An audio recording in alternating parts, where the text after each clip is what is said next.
Hey Republican voters, remember back in 1998 when this guy showed the world that the President of the United States had let his pants down? Literally, and you were all so indignant about the infidelity that you demanded an impeachment? Well, how are you ever going to square that with a McCain vote? He had an affair while he was married to the mother of his daughter, and a month after divorcing her at the age of 42, he married his nearly 2 decades younger mistress. And what about in 2000 when you spread all of those rumors about how Gore is a liar, notwithstanding the fact that he never actually said the thing you accused him of having lied about? McCain, on the other hand, has told lies. I'm very serious when I say I think it's disgraceful that the House of Representatives didn't act, and this is going to lapse. We're fighting an implacable enemy here. I cannot imagine the House of Representatives not moving forward and letting this bill just lapse. And frankly, I was proud of the president by saying he would delay his trip to Africa to try to get this thing done. This is a compelling issue of national security. As it happens, Bush had not really ever considered delaying that trip, and according to a Baltimore Sun article by James Oliphant, the Democrat-controlled House attempted to pass a 21-day extension of the act, but it failed after President Bush said he would veto it. And what about the gossip and nattering the GOP enjoyed at the expense of John Kerry in 2004 because his wife had been an heiress?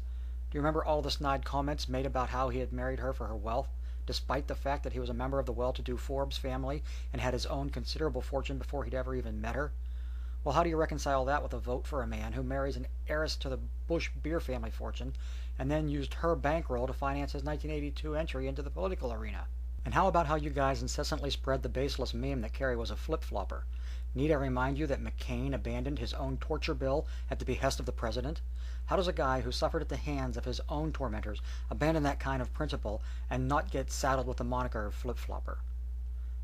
And then there are the comments the right has recently harped on by a member of the clergy who Obama has known. Government gives them the drugs, builds bigger prisons, passes a 3-strike law, and then wants us to sing God Bless America? No, no, no. Not God Bless America. God damn America. That's in the Bible for killing innocent people. God damn America for treating us citizens as less than human. Obama has repudiated those remarks. McCain, on the other hand, actively sought out and won the endorsement of this man.